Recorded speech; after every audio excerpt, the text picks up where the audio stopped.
자녀들로서 살아갈 수 있을까요? 갑자기 질문했어요.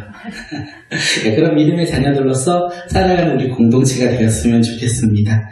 오늘 하나님께서 우리에게 주신 말씀의 제목, 그 제목이 무엇이냐면 주님 말씀하시면입니다. 함께 제목 읽도록 하겠습니다. 시작. 주님 말씀하시면. 네, 주님 말씀하시면 우리가 이 찬양도 있는데 우리가 주님의 말씀에 따라 삶으로 순종하는 믿음의 자녀가 어떻게 되는지 오늘 말씀을 통하여 깨닫는 귀한 시간이 되었으면 좋겠습니다. 오늘 말씀을 보기 전에 우리는 지난주의 말씀에 헤롯 왕을 보았어요. 그리고 예루살렘 교회를 보았는데 그 말씀을 먼저 보고 그럼 사도행전 13장 말씀을 함께 나누도록 하겠습니다. 우리는 지난주에 헤롯 왕의 박해로 예수님의 제자 야고보가 순교를 했고 베드로가 감옥에 갇힌 상황 속에 있다는 것을 우리는 함께 나누었습니다. 그때 예루살렘 교회 성도들이 무엇을 하냐면 하나님께 간절히 베드로를 위해서 기도했다는 것입니다. 그 기도의 결과 베드로가 감옥에서 나오고 예루살렘을 떠났다라는 것을 우리가 지난주에 말씀을 나눴습니다. 그리고 오늘 본문을 보기 전에 그 헤롯 왕이 어떻게 체호를 맞았는지, 어떻게 죽음을 맞았는지, 그리고 그 이후에 예루살렘 교회가 어떻게 변화되었는지 그거 잠깐 보고 함께 말씀으로 계속 이어서 나가도록 하겠습니다.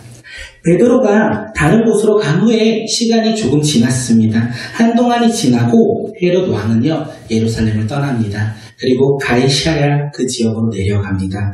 그곳에서 헤롯 왕이 무엇을 했냐면 기근으로 인하여 힘들어하던 두로와 시돈에 식량을 줍니다. 식량을 공급함으로 말미암아 그들이 식량으로 말미암아 그것으로 이겨낼 수 있도록 힘을 보태줬어요.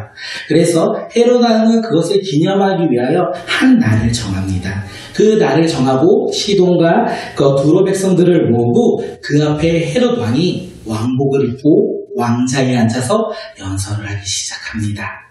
그때 백성들이 보인 반응이 되게 재밌어요. 백성들이 어떻게 반응을 보이냐면 사도행전 12장 22절 함께 읽도록 하겠습니다. 시작. 백성들이 크게 부르되 이것은 신의 소리요 사람의 소리가 아니라거늘. 백성들이 외쳤어요. 백성들은 무엇이라고 했었냐면 헤롯 왕의 이 연설, 헤롯 왕의 목소리를 듣고 무엇이라고 얘기하냐면 이것은 사람의 소리가 아니다. 이것은 신이 말하는 말이다. 이것은 신의 소리다 라고 외쳤다는 것입니다. 이런 백성들의 반응을 보는 헤롯은 어떤 기분이 들었을까요? 그는 예루살렘 당시에 유대인들에게 인기를 얻고자 죄가 없던 사람을 죽이기까지 했던 그런 사람이었습니다. 그런데 지금 기근으로 어려운 가운데 있는 사람들에게 도움을 주니까 많은 사람들이 지금 자신을 높이고 있다는 거예요. 이것은 사람의 소리가 아니다, 신의 소리다. 이렇게 반응하고 있다는 거예요. 아마도 헤롯 왕은 기뻤을 것 같습니다. 그런데 문제는 거기에서부터 시작이 돼요. 문제는 무엇이냐면 헤롯 왕의 죽음은요 백성들의 반응에서부터 시작된다는 사실입니다. 백성들의 칭찬과 인정은요 결국 헤롯 왕을 죽음에 이르게 인도한다는 것입니다. 왜 그런지 사도행전 12장 23절 함께 읽도록 하겠습니다. 시작. 헤롯이 영광을 하나님께로 돌리지 아니하므로 주의 사자가 고치니 벌레에게 먹혀 죽으리라. 헤롯 왕은요 백성들의 인정과 칭찬을 받고 하나님께 영광을 돌리지 않았다. 이렇게 얘기하고 있습니다. 헤롯 왕은 백성들의 칭찬과 인정을 스스로 받았다라는 이야기입니다. 다시 말해 이것을 우리는 무엇이라고 얘기하냐면 교만이라고 이야기합니다. 헤롯 왕은 스스로 교만해지기 시작했다는 것입니다. 어찌 보면 헤롯 왕은 처음부터 교만한 사람일 수도 있을 것 같습니다. 그 결과 이 교만으로 인하여 헤롯이 어떻게 되었냐? 최후의 죽음을 맞이했다는 것입니다. 교만을 잠언 말씀은 너무나 잘 설명하고 있어요. 잠언 12장 18절 말씀 읽도록 하겠습니다. 시작. 교만은 회당의 소금이요 거만한 마음에 넘어짐의 아참이니라. 헤롯 왕은 교만하여 결국에는 죽음에 이르렀다는 것입니다. 헤롯 왕이 교만한 이유는 단 하나예요. 백성들의 칭찬과 인정을 하나님께 돌리지 아니하고 자기 스스로 택했다. 자기 스스로가 맞았다. 자기 스스로가 영광을 받았다. 이렇기 때문에 그는 교만했다라고 되어 있습니다. 이 세상의 잘됨을요, 다시 돌아보면 자신의 능력으로 생각하고 하나님께 돌리지 않는다면 교만한 사람이라는 것입니다. 오늘 우리는 어떻습니까? 오늘 이 시간 말씀 듣고 있는 사랑하는 성도님들은 어떤 분입니까? 우리가 그동안 공부를 열심히 했고 내가 열심히 살아서 내가 이 자리에 앉았어. 나에게 주어진 환경은 내가 노력한 결과의 산물이야 라고 우리는 고백하고 있지는 않습니까? 그렇다면 우리는 하나님께 영광을 돌리지 아니하고 스스로 영광을 취하며 살아가는 어리석은 사람이라는 것입니다. 우리의 잘된 우리의 환경이요, 우리가 노력해서 우리가 행위해서 한 것도 맞지만 그 전에 하나님의 놀라운 계획 가운데 하나님 뜻 안에 이루어졌다는 것을 우리는 믿음으로 고백하는 믿음의 자녀들이 되었으면 좋겠습니다. 교만은요, 나의 자리에 하나님을 세우지 아니하고 내 중심에 내가 있다면 그것이 바로 교만한 모습이 아닐까 생각합니다. 오늘 우리는 세상 자리에서 내려와 겸손한 하나님의 겸손한 자녀로서 살아가는 사람들이 되었으면 좋겠습니다. 겸손한 자리로 내려와 우리가 가정 가운데, 직장 가운데, 교회 가운데 교만한 사람으로서 그곳에서 생활하는 사람들이 아니라 겸손한 자로서 하나님의 말씀을 따라 순종하며 살아가는 우리 믿음의 공동체가 되었으면 좋겠습니다. 교만한 헤롯 왕은요, 하나님께 영광을 돌리지 아니하고 스스로 영광받아 죽음에 이르렀습니다. 그런데 우리가 여기서 예루살렘 교회를 한번 보려고 합니다. 예루살렘 교회는요, 헤롯 왕의 박해로 야고보가 순교했고 베드로가 감옥에 갇히는 등 고난과 어려움이 가득했지만 그 이후에 어떻게 되었냐면 우리 사도행전 12장 24절 함께 말씀 보도록 하겠습니다. 시작. 하나님의 말씀을 흥하여 더하더라. 예루살렘 교회는요, 고난과 박해 이후에 하나님의 말씀이 흥황하여 더해졌다라고 우리에게 이야기합니다. 더욱더 많이 전해졌다라고 이야기하는 것입니다. 흥황이라는 사전적 의미가 무엇이냐면 번창하고 세력이 매우 왕성해졌다라는 뜻을 가지고 있다고 합니다. 그리고 오늘 본문에서 말하는 흥왕은요, 비슷한데 식물 같은 생명체가 거침없이 자라는 것을 의미하는 것이에요.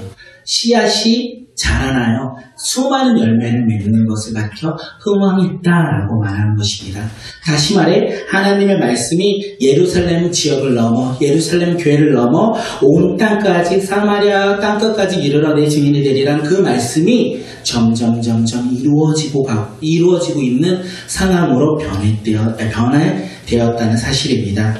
우리가 이 말씀을 가지고 하나 보아야 될 것이 무엇이냐면 바로 하나님 때문에 고난을 받는다면 그 이후에는 하나님의 축복이 우리를 기다리고 있다는 사실입니다. 예루살렘 교회가 그랬어요. 예루살렘 교회는요, 그동안 겪지 못했던, 상상도 하지 못했던 그 고난을 당했다는 것입니다. 예수님의 제자인 야고보가 순교를 당해요. 그리고 베드로가 감옥에 갇혀요. 그뿐만이 아니에요. 예수님을 믿고 있는 예루살렘 교회 성도들은요, 자신들이 어떻게 될지 앞을 내다보지도 못하는 상황 가운데 그들이 놓이게 되었다는 것입니다.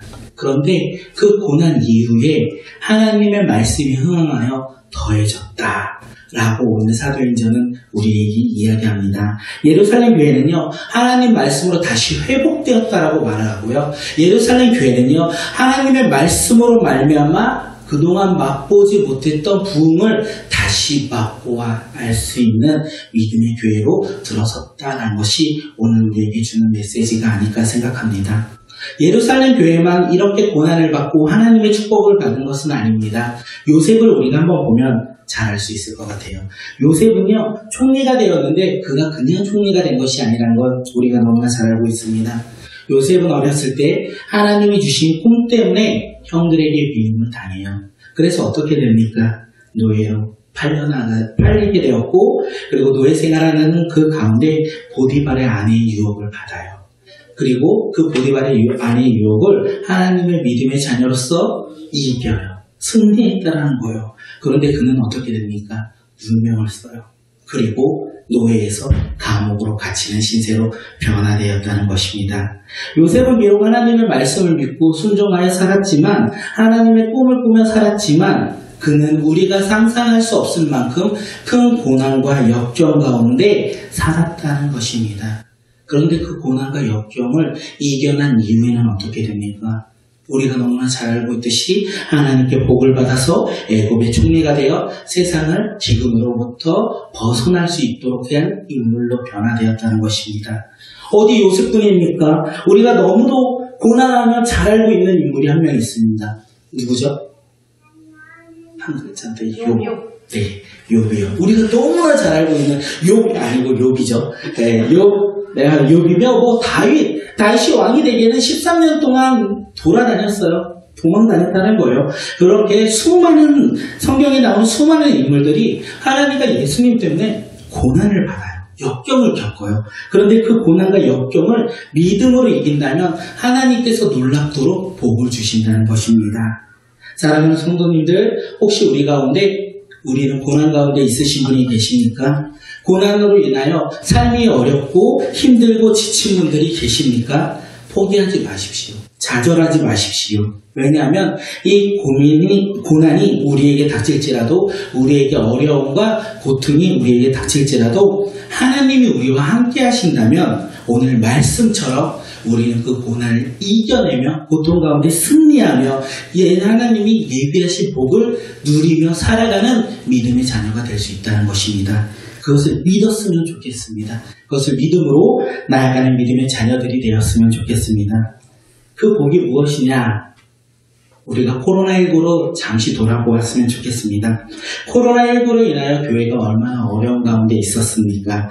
교회에서 이렇게 모여서 예배 드리는 것도 어려운 시기가 있지 않았습니까? 교회뿐만이 아닙니다. 소상공인, 자영업자, 소외계층 이들은 얼마나 고통 가운데 있었습니까? 그리고 우리나라를 포함하여 전 세계 열방들이 지금 코로나19로 인하여 두려움 가운데 살아가고 있는 것은 아닙니까? 우리의 다음 세대는 어떻습니까? 다음 세대가 학교에 가지 못하고 있어요. 온라인으로 수업받고 있는 어려움 가운데 놓여 있다는 것입니다. 그런데 코로나19로 우리가 비록 지금은 고난받고 어려운 가운데 고통받고 있지만 하나님이 우리와 함께 해주신다면 이 고난 가운데요 회복될 것이라는 것입니다. 교회가 회복될 것이고요. 예배가 회복될 것이고요. 우리의 신앙의 믿음이 회복될 것이라는 것입니다. 우리만 회복됩니까? 아니라는 거예요. 소상공인, 자영업자, 소외계층들도 필요한 것들이 채워서 나갈 것이라는 것입니다. 우리나라와 열방 가운데 새 일을 주님께서 행하시고 계신다는 것입니다. 우리 다음 세대요. 하나님께서 그 전보다 더 큰 꿈을 주실 것이란 믿음으로 우리는 이 고난에 승리하며 나아가는 믿음의 자녀들이 되었으면 좋겠습니다. 복이요? 돈이 아닌 거예요. 복이요? 뭔가 이루어지는 게 아니라는 거예요. 하나님이 어떻게 하실지 모르겠지만 하나님의 꿈을 가지고 살아가는 것이 바로 복된 삶이 아닐까 생각되어집니다. 이것이 한 단락이에요. 아직 오늘 본문 들어가지도 못했어요. 오늘 이 시간 다시 한번 말씀의 제목 읽도록 하겠습니다. 오늘 말씀 제목이 무엇이죠? 네, 주님 말씀하시면 이제 우리가 어떻게 하겠나이다 말씀 함께 나누도록 하겠습니다. 사도행전 1장부터 12장까지는요 12사도와 예루살렘 교회를 중심으로 교회가 성장하고 그리고 복음이 사마리아와 땅끝까지 전해지는 내용을 전하고 있다면 오늘부터 우리가 함께 나눌 말씀 사도행전 13장부터 28장까지는요 예루살렘 교회가 아니라 안디옥 교회를 중심으로 바울이 3번에 걸쳐서 복음을 전하는 내용으로 구성되어 있습니다. 그런데 우리가 보아야 될 것이 무엇이냐면 이방인의 선교가 왜 예루살렘의 교회가 아니라 13장부터는 이방인의 선교에 대해서 이야기가 시작되는데 왜 예루살렘 교회가 아니라 안디옥 교회를 중심으로 이루어졌을까요? 왜 안디옥 교회를 중심으로 복음이 땅끝까지 전해지기 시작했을까요? 그것은요 예루살렘 교회가 아직까지는 유대주의적 전통에서 벗어나지 못한 모습이 가득했기 때문에 그 선교에 감당하는 교회가 옮겨졌다는 거예요. 예루살렘 교회에서 안디옥 교회로 이방인의 사도 바울에게 넘겨져서 이제는 예루살렘을 넘어 땅끝까지 복음을 전하는 통로로 사용되었다는 것입니다. 쉽게 말해서 복음의 다음 세대가 열렸어요. 복음의 새로운 시대 다음 세대가 열렸다는 것입니다. 복음의 새로운 시대에 새로운 중심인 안디옥 교회는 무엇이 있었을까요? 왜 하나님께서는 안디옥 교회를 찾아서 그 교회를 이방인의 교회, 전초지로 삼으셨을까요? 안디옥 교회는요, 하나님의 말씀이 차고 넘쳐났다는 것입니다. 어떻게 할 수 있는지 함께 사도행전 13장 1절 함께 읽도록 하겠습니다. 시작. 안디옥 교회에 선지자들과 교사들이 있으니 곧 바나바와 니게르와 하는 시몬과 구레네 사람 루디오와 공동왕 헤롯의 동생 마나엔과 및 사울이라. 안디옥 교회는요, 선지자들과 교사들이 있었어요. 선지자는 어떤 사람입니까? 미래의 일을 예언해요. 그리고 성령의 뜻을 다른 사람들에게도 가르쳐요. 그런데 선지자는 어떤 사람이냐면 그거보다 더 중요한 것이 있는데 하나님의 말씀을 듣고 하나님의 뜻을 깨달아 다른 사람들에게 전하며 해석하는 사람을 가리켜 선지자다라고 말을 합니다. 그리고 교사는 어떤 사람입니까? 우리 교사는 너무나 잘 알잖아요. 다른 사람을 가르치는 사람. 하나님의 뜻을 분별하여 하나님의 일을 하는 교사는요, 하나님의 뜻을 분별하고 다른 사람에게 그것을 가르치는 사람을 가르쳐 교사라고 합니다. 안디옥 교회는요, 하나님의 말씀이 차고 넘쳐날 수밖에 없었던 것 같습니다. 왜냐하면 안디옥 교회는 선지자들과 교사들이 가득 있었기 때문에 그렇습니다. 그 중에 5사람이 오늘 우리가 함께 나눌 인물이라는 것입니다. 우리 꿈꾸는 교회도 안디옥 교회처럼 하나님의 말씀이 차고 넘쳐났으면 좋겠습니다. 그러기 위해서 우리가 무엇을 하고 있습니까? 날마다, 아침마다, 저녁마다 하나님의 말씀을 듣고 순종하고자 우리는 큐티를 하고 있는 것은 아닙니까? 또한 하루에 성경 5장씩 읽는 것은 왜 읽고 있습니까? 하나님의 뜻을 깨닫고자 우리는 하나님 말씀을 읽는 것은 아닙니까? 그리고 우리가 5월달부터 성경을 쓰기 시작하는데 왜 씁니까? 손가락 아프게 우리는 왜 성경을 씁니까? 하루에 30분을 투자하면서 마음에 그 말씀을 새기고자 쓰기 시작한다는 것입니다.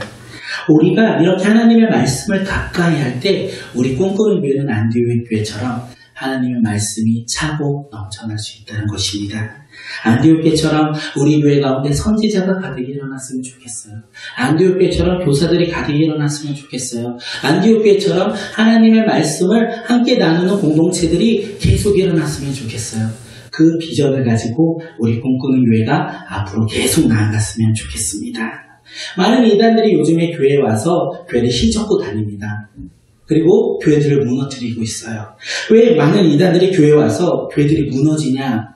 이유는 아주 간단해요. 어려운 이유가 없어요. 뭐냐면 그 교회는요, 하나님의 말씀이 바로 서 있지 않기 때문에 그렇습니다. 이단들이 무너지는 교회의 큰 특징이 하나님의 말씀 가운데 서 있지 않기 때문에 그렇습니다. 그렇기 때문에 우리 교회에 이단들이 올지라도 이 교회 이상한데? 안 되겠는데? 다시 가야 되겠는데? 하나님의 말씀이 차고 넘쳐나는데? 이 교회 안디옥 교회처럼 하나님의 뜻을 따라 순종하는 교회인데? 라고 고백하며 돌아가는 그런 귀한 역사들이 가득 일어났으면 좋겠습니다. 그러기 위해서 하나님의 말씀이 차고 넘쳐났으면 좋겠고, 교회뿐만 아니라 우리의 삶에서 하나님의 말씀이 차고 넘쳐났으면 좋겠습니다. 그러기 위해서 이 시간 옆 사람 한번 인사할까요? 축복하겠습니다. 당신은 하나님 말씀과 날마다 동행합니다. 그렇게 날마다 하나님 말씀과 동행하는 우리 공동체가 되었으면 좋겠습니다. 안디옥 교회의 리더는요, 누구였냐면 바나바와 사울이었어요. 그들이 우리가 저번 12장에서 봤을 때 그들이 안디옥 교회에 1년 동안 머무면서 교회에서 무엇을 했느냐? 11장에서 봤을 때 그들이 교회에서 모임을 가졌고 많은 사람을 가르쳤다라고 우리가 말씀을 나눴습니다. 그 결과 안디옥 교회 성도들은 주변 사람들에게 무엇이라 부름받았냐면 그리스도인이라 부름을 받았다는 것입니다. 바나바와 사울의 양육으로 안디옥 교회는 누가 세워졌냐면 새로운 리더들이 세워졌다는 거예요. 새로운 리더들이 세워졌는데 그들이 누구인지 다시 한번 사도행전 13장 1절 읽도록 하겠습니다. 시작. 교사들이 있으니 곧 바나바와 니게르라 하는 시몬과 구레네 사람 루디오와 문봉왕 헤롯의 젖동생 마나엔과 및 사울이라. 3명의 사람이 새롭게 서 있게 됩니다. 그 3 사람의 이름이 누구냐면 새로운 리더가 누구냐면 니게르라는 시므온과 구레네 사람 루기오와 분봉왕 헤롯의 젖동생 마나엔입니다. 한 명씩 잠시 나눠서 보도록 하겠습니다. 먼저 니게르라는 시므온은요, 그가 누구일까요? 니게르라는 이 단어를 먼저 보면 이 단어가 라틴어로서 검은이라는 뜻을 가지고 있습니다. 그러면서 니게르라는 시므온은 아마도 흑인일 것이다 라고 저희가 유추를 합니다. 흑인으로서 예수님을 믿고 개종한 사람, 그 사람이 누구냐면 니게르라는 시므온이라는 것입니다. 두 번째 사람이 누구입니까? 구레네 사람 루기오입니다. 그가 누구인지 성경에선 정확하게 이야기하고 있지 않지만 그 사람의 고향인 구레네를 통하여 우리가 그가 누구일 것인지 유추할 수 있을 것 같습니다. 사도행전 2장에서 오순절을 지키기 위해서 많은 흩어진 유대인들이 예루살렘으로 올라옵니다. 그리고 그때에 사도들이 성령을 받고 방언으로 복음을 전할 때 수많은 흩어진 사람들이 들었는데 그 중에 구레네 출신들도 있었다는 사실입니다. 그들은 사도들의 방언으로 복음을 전할 때 예수님을 믿게 되었고 예수님의 제자가 되었어요. 그리고 자신의 고향인 구레네로 돌아간 사람 중에 한 명일 수도 있고요. 아니면 그 돌아간 사람들이 복음을 전할 때 복음을 듣고 변화된 사람일 수도 있다는 것입니다. 이 두 가지 경우의 중에 우리는 무엇이 중요하겠습니까? 중요한 것은 무엇이냐면 구레네 사람 루기오가 어떻게 복음을 듣고 변화됐는지 이것이 아니라 그가 지금 안디옥 교회의 새로운 리더로서 세워졌다는 사실입니다. 마지막으로 분봉왕 헤롯의 젖동생 마네인입니다. 분봉왕 헤롯은요, 자기 동생 빌립의 아내를 자기의 아내로 맞이하고자 했던 사람이에요. 그 행동을 세례 요한이 책망합니다. 그러니까 세례 요한은 가둬요. 그리고 세례 요한을 결국 죽인 사람이 누구냐? 오늘 나오는 분봉왕 헤롯이라는 것입니다. 그의 젖동생, 친동생은 아닐 수 있어요. 유모가 같은 사람을 젖동생이라고 하는데 그의 젖동생이 누구냐? 이 마나엔이라는 거예요. 이 높은 사람, 아마 직급이 되게 높았겠죠. 계급이 높은 사람이었겠죠. 이 계급이 높은 마나엔 또한 복음을 듣고 변화되어 지금 안디옥 교회의 새로운 리더로 되었다는 것입니다. 루기오와 시므온과 마나엔은요, 신분이 다릅니다. 그리고 인종도 다르며 지역도 다릅니다. 하지만 모든 것이 다 다를지라도 그들 가운데 복음이 있었고 복음으로 말미암아 그들이 예수님의 제자가 되었고 그 제자로 됨으로 말미암아 그들이 한 가족이 되었다는 것입니다. 안디옥 교회가 이랬다는 거예요. 안디옥 교회 내에는요, 신분에도 없고 단순도 없고요. 그리고 인종의 차별도 없었고요. 지역과 상관없이 그들은 하나님 말씀을 기준으로 서로 순종하며 연합하며 믿음으로 하나 된 교회가 안디옥 교회라는 것입니다. 사랑하는 성도님들, 우리 꿈꾸는 교회는 과연 어떤 교회입니까? 안디옥 교회처럼 믿음으로 서로 연합하여 하나 된 건강한 교회입니까? 건강한 교회는 아까 말씀드린 것처럼 높고 낮은 사람의 구별이 없다고 했어요. 모든 공동체가 서로 연합하여 하나 되어 나간다고 했습니다. 그리고 하나님의 말씀에 기준을 삼아 그 말씀 안에서 양육받아 믿음이 자라나고 신앙이 자라나며 가정으로 직장으로 우리의 삶의 다양한 공동체로 파송받아 그곳에서 그리스도인이라 부름받는 곳이 건강한 교회라고 했습니다. 우리 꿈꾸는 교회는 건강한 교회입니까? 우리 꿈꾸는 교회는 건강한 교회를 향하여 나아가고 있습니까? 그런 건강한 교회로 한 걸음 한 걸음 나아가는 믿음의 교회가 되었으면 좋겠습니다. 말씀 안에서 양육받아 믿음이 자라나며 가정으로, 직장으로, 삶의 공동체로 파송받아서 그곳에서 예수의 복음을 전하며 예수의 사랑을 전하며 그리스도인이라 고백받는 믿음의 공동체, 믿음의 교회가 되었으면 좋겠습니다. 그런 교회가 되길 바라십니까? 그러면 그런 삶을 살아야 돼요. 우리 성도님들의 삶 가운데 그 삶 속에서 그런 삶을 살아야 우리 꿈꾸는 교회가 그런 건강한 교회가 될 것 같아요. 우리 교회에 만약에 소개를 하는 영상을 하나 만든다면 제가 이거 예전에 들었는데 우리 교회에 들어오는 성도님들의 모습을 찍는 것이 아니라 거꾸로 우리 성도님들이 가정으로 가는 모습을 찍고 싶어요. 그곳이 바로 우리 교회다. 그것이 바로 우리가 열려있는 우리 교회다. 우리가 모여서 드리는 예배가 교회가 아니라 예배를 통하여 회복되어 우리가 가정으로 나아가는 것이, 직장으로 가는 것이 우리의 교회의 모습이다 라고 생각되어지고 그렇게 촬영했으면 좋겠다는 생각을 간간히 합니다. 우리 교회가 그렇게 건강한 믿음의 교회가 되었으면 좋겠습니다. 안디옥 교회는요, 이렇게 건강한 교회였어요. 또한 안디옥 교회는요, 인재를 양성하는 교회이기도 합니다. 다시 한 번 더 말씀드리지만 이 안디옥 교회 초기의 리더는요, 두 사람이에요. 바나바와 사울. 이 두 사람만 리더였습니다. 그 리더들이 1년이라는 시간 동안 교회에 모임을 갖고 사람들을 불렀고 많이 가르쳤어요. 그 결과 어떻게 됩니까? 오늘 말씀처럼 세 사람이 새로운 리더로서 성장했다는 것입니다. 새로운 리더로 성장하는 교회, 새로운 인재가 양성되는 교회, 이 교회가 어떤 교회냐면 바로 안디옥 교회였다는 것입니다. 안디옥 교회는 다음 세대를 품고 하나님의 말씀을 가르침으로써 새로운 인재와 새로운 리더를 양성하는 교회였다는 것입니다. 여기서도 우리가 적용할 것이 되게 많이 있는 것 같아요. 우리 꿈꾸는 교회는 어떤 교회가 되기를 바라겠습니까? 건강한 교회가 되었으면 좋겠습니다. 그리고 안디옥 교회처럼 인재를 양성하는 교회가 되었으면 좋겠습니다. 다음 세대에 많이 새로운 리더는 아닌 것 같습니다. 왜냐하면 오늘 안디옥 교회에 세워진 이 세 명은 어렸을 때부터 말씀으로 자라났던 사람들은 아니었기 때문에 그렇습니다.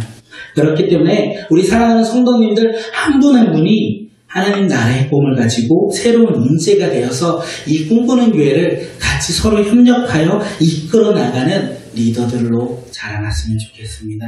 그렇게 믿음으로 살아가는 우리 꿈꾸는 교회가 되었으면 좋겠고, 새로운 리더는 새로운 어린 아이들이 되어야 돼. 이런 생각을 버리시고, 이런 편견을 버리시고, 나부터 시작되는 그런 믿음의 걸음을 걸었으면 좋겠습니다. 그리고 다음 세대도 품어야 될 것 같습니다. 우리만 품는 것이 아니라 우리 다음 세대의 꿈꾸 아이들을 품고 믿음으로 기도하는 공동체가 되었으면 좋겠습니다. 우리 꿈꾸 아이들이 하나님의 나라의 새로운 인재로서 양성되고 새롭게 튀어나가는 우리 꿈꾸는 교회가 되었으면 좋겠습니다. 세상의 지혜도 중요합니다. 우리 세상의 지혜가 필요 없다, 세상의 지혜는 우리 아이들과 상관없다, 그렇게 생각하는 것이 아니라 세상의 지혜도 중요하지만 그 세상의 지혜보다 하나님이 주신 꿈을 가지고 살아가며 그 세상의 지혜를 덧입히며 살아가는 우리 꿈꾸는 아이들이 될 수 있도록 우리가 더욱더 기도하며 우리 아이들을 키워나가며 그 믿음의 세대로 자라나게 할 수 있었으면 좋겠습니다. 그래서 우리 다음 세대가 여기 앉아있는 분들 가운데 목사님도 나오고요, 선교사님도 나오고요, 그리고 회사의 CEO도 나오고 우리 아이들도 그렇고 그렇게 자라났으면 좋겠어요. 그런데 그런 세상에서 말하는 잘됨으로 뿐만 아니라 환경명이 나오든 무엇이 나오든 상관없는 것 같아요. 우리 아이들이 나중에 어떤 직업을 갖는 게 상관이 없는 것 같아요. 그 직업이 중요한 것이 아니라 그 아이들이 꿈을 가지고 그 직업의 터전에 가서 복음을 마음껏 전하며 나아가는 믿음의 아이들로서 우리 아이들이 자라났으면 좋겠습니다. 우리 부모님들이 그렇게 아이들이 꿈을 꿀 수 있도록 더욱더 우리 아이들을 위해서 기도해 주시면 너무나 감사하겠습니다. 사도행전 13장 2절 함께 읽도록 하겠습니다. 그들이 그들에게 대하여 집합하고 있을 때 성령이 그들에게 말씀하셨다. 너희는 나를 위해서 바나바와 사울을 따로 세워라. 내가 그들에게 맡기려 하는 일이 있다. 안디옥 교회 성도들에게 있어서 삶에 있어서 무엇이 최우선이었냐면 주님께 예배드리는 삶이 그들의 삶에 있어서 최우선이었습니다. 봉사하고 모임 갖고 나누는 것이 아니라 주님께 예배드리는 삶이 안디옥 교회 성도들에게 있어서 가장 최우선의 삶이었다는 것입니다. 오늘 우리 가운데 최우선의 삶은 무엇입니까? 잠시 돌아보았으면 좋겠습니다. 그리고 안디옥 교회 성도들은요, 주님께 예배 드릴 때 무엇을 했냐면 금식하고 기도했다는 거예요. 바리새인들처럼 자신들의 신앙을 자랑하고자 금식하고 기도했던 것이 아니라 하나님의 말씀을 듣고자 그리고 자신의 삶에서 그 말씀에 따라 순종하고자 그들은 금식하며 기도했다는 것입니다. 하나님의 말씀을 듣고 금식하며 기도한 안디옥 성도들에게 하나님께서 이제 성령을 통하여 말씀하세요. 그 말씀이 무엇이냐면 나를 위해서 바나바와 사울을 따로 세워라. 내가 그들에게 맡길 일이 있다. 이렇게 말씀하신다는 것입니다. 주님이 바나바와 사울을 왜 따로 세우셨습니까? 그들이 해야 할 일은 무엇입니까? 우리가 너무나 잘 알고 있어요. 이방인들의 선교, 땅끝까지 복음을 전하는 것이 그들의 사명이라는 것을 너무나 잘 알고 있습니다. 그들은 따로 세움을 받았습니다. 안디옥 교회에서 그 3명의 새로운 리더들은 안디옥 교회를 양육하는 것으로 사명을 받았다면 이 바나바와 사울은 따로 구별되어 하나님의 선교 사역에 쓰임받게 되었다는 것입니다. 하나님의 부르심에는요 다 사명이 있다는 것입니다. 바나바와 사울처럼 지금 따로 떼어 구별하여 하나님께서 주신 사명에 감당한 일이 있는 것처럼 우리가 사도행전 12장까지 보았던 베드로에게도 하나님이 부르셨고 사명을 주셨다는 것입니다. 어디 바나바와 사울과 베드로뿐이겠습니까? 오늘 말씀을 듣고 있는 우리 사랑하는 성도님들 또한 하나님께서 직접 부르셨다는 것을 믿음으로 나아갔으면 좋겠습니다. 하나님의 부르심에 따라서 우리를 따로 세워 구별하여 우리를 불렀다는 사실입니다. 그 사실을 믿으십니까? 그 사실을 믿는다면 우리는 믿음으로 결단하며 나아갔으면 좋겠어요. 그런데 그 사실을 우리가 믿으면서도 우리는 연약하게 어떤 생각을 하냐면 베드로와 바나바와 사울 이런 믿음의 사람들만이 하나님의 사명을 감당할 수 있는 거 아닙니까? 나는 좀 너무나 연약하고 부족하기 때문에 나는 하나님의 지금 말씀하신 그 사명을 감당하는 사람은 제가 아니라는 사실입니다. 저는 요만큼만 할 수 있어요. 저의 달란트는 이만큼이라서 이만큼은 내가 주님을 위해서 섬길 수 있고 사명을 감당할 수 있을 것 같은데 주님이 지금 말씀하신 사명은 감당할 수 없을 것 같아요. 라고 고백한 것은 아닙니다. 이런 생각은요. 하나님이 주신 사명은 하나님이 주신 생각은 아닌 것 같습니다. 만약 이런 생각이 든다면 이 생각은 그냥 지나가던 멍멍이한테 주시면 좋을 것 같아요. 우리 꿈꾸는 교회 가운데 우리 사랑하는 성도님들 가운데 하나님이 주신 사명이 있다면 그것이 아무리 크고 아무리 놀랍게 보일지라도 그 사명을 하나님께서 이루어 가신다는 것입니다. 연약한 자를 들어 사용하신다는 것입니다. 우리 꿈꾸는 교회 사명이 무엇입니까? 우리 꿈꾸는 교회 공동체 비전할 때 교회의 사명 선언문을 우리가 항상 하는데 예수 그리스도의 꿈을 가지고 500빌전을 이루어가는 교회가 우리의 사명이라고 얘기합니다. 이 사명을 하고 많은 사람들에게 이야기했습니다. 그럴 때 많은 사람들이 야 말도 안 돼. 작은 교회에서는 그 사명 감당할 수 없을 것 같아. 그리고 너무 허황된 것을 지금 품고 있으니까 할 수 있는 것들에서부터 시작하는 게 좋을 것 같아. 그것이 현명한 생각일 거야. 라고 많은 사람들이 저에게 얘기했어요. 그런데 아시죠? 그런 거 아무리 들어도 흔들리지 않는다는 거. 흔들리지 않습니다. 왜냐하면 저는 가지고 있어요. 주님께서 우리 공동체 가운데 주신 사명이라는 확실한 믿음을 가지고 있습니다. 그렇기 때문에 그 사명을 감당하는 사람은 우리가 아니라 예수 그리스도이고 우리는 그 가운데 순종하며 따라가는 믿음의 자녀라는 것을 우리는 고백하며 나아갔으면 좋겠습니다. 우리의 사명도 그렇게 믿음으로 나아가는 믿음의 자녀들이 되었으면 좋겠습니다. 사도행전 13장 3절 함께 읽도록 하겠습니다.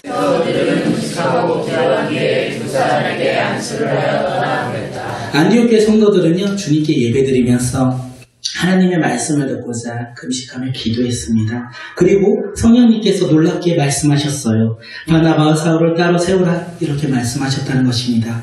주님 말씀하시면 우리가 순종하겠나이다 라고 고백하며 금식하며 기도한 이 안디옥 교회 성도들에게 있어서 이 음성은 과연 자신들이 원했던 음성일까요? 그들의 음성은 아마 기대했던 것은 그것이 아닐 겁니다. 그런데 하나님의 음성은 전혀 달랐어요. 안디옥 교회가 기대하고 바랬던 말씀을 하셨던 것이 아니라 안디옥 교회 성도들이 전혀 생각하지 않았던 말씀을 지금 하고 계신다는 것입니다. 안디옥 교회 성도들에게 있어서 이 말씀에 따라 순종하기가 얼마나 어려웠겠습니까? 왜냐하면 바나바와 사울은요, 대체 불가능한 리더잖아요. 그리고 안디옥 교회를 놀랍게 부흥시킨 부흥의 리더였잖아요. 그런데 그들을 지금 따로 떼어서 선교를 보내라는 거예요. 이방인의 선교로 보내라는 게 주님께서 하셨던 말씀이라는 거예요. 그 말씀을 듣고 이제 안디옥 성도들은 그 말씀을 들었다는 거예요. 그 말씀을 듣고 안디옥 성도들이 아멘, 할렐루야, 주님의 뜻이라면 우리가 그렇게 순종하겠습니다. 바나바와 사울을 따로 떼어서 그들을 보내겠습니다. 라고 고백했을까요? 아니면 주님의 뜻이라도 이번만큼은 순종할 수 없을 것 같아요. 주님 아시잖아요. 바울과 사울이 없다면 안디옥 교회, 우리 교회가 어떻게 될지 모르잖아요. 이번만큼은 주님께서 뜻을 바꿔 주시옵소서 라고 기도했을까요? 안디옥 교회의 성도들은 두 가지 다 안 했다는 거예요. 안디옥 교회 성도들은요, 주님의 음성을 듣고요, 자신들의 의견을 생각한 것이 아니라 또다시 금식하며 기도했다는 것입니다. 자신들의 생각이 어떤 건지는 모르겠지만 그것을 내려놓고 주님의 말씀에 순종하고자 그들은 금식하며 기도했다는 것입니다. 기도한 후에 교회 성도들이, 안디옥 교회 성도들이 어떻게 반응하냐면 말씀에 순종해요. 바나바와 사울에게 안수하며 떠나보낸다는 것입니다. 자신들의 생각으로 이 대체 불가능한 리더들을 붙잡은 것이 아니라 하나님의 말씀에 순종하여 그 말씀에 따라 그들을 보냈다는 것입니다. 사랑하는 성도님들, 우리는 기도 가운데 주님 말씀하시며 내가 듣겠나이다, 주님 말씀하여 주시옵소서, 오늘 내가 기도하나이다, 주님 이 시간 나에게 응답하여 주시옵소서 라고 얼마나 고백합니까? 그렇게 기대함을 가지고 우리는 얼마나 기도하십니까? 그런데 주님의 음성이 만약에 우리의 생각과 다르다면 주님 안 돼요, 제가 바쁘잖아요, 제가 요즘 힘들잖아요, 주님 제 삶 다 아시면서 어떻게 이렇게 말씀하실 수 있어요? 라고 고백하는 게 우리의 모습은 아닙니까? 오늘 이 시간 우리가 찬양하며 기도할 때 주님 말씀하시며 주님 뜻이라면 내가 나의 것을 내려놓고 주님 뜻에 순종하겠나이다, 그 뜻에 따라서 나아가겠나이다 라고 고백하는 믿음의 자녀들이 되었으면 좋겠습니다. 그리고 만약 순종하기가 어려워, 너무 힘들지라도 너무 힘든 음성을 들었다면 우리가 포기하지 아니하고 좌절하지 아니하는 방법이 딱 하나 있다면 우리는 주님 앞에 예배드리며 금식하며 기도할 때 그 고난 가운데서도, 그 순종하지 못할 것 같은 음성 가운데서도 우리는 순종하는 믿음의 자녀로 우리가 자라날 수 있다는 것입니다.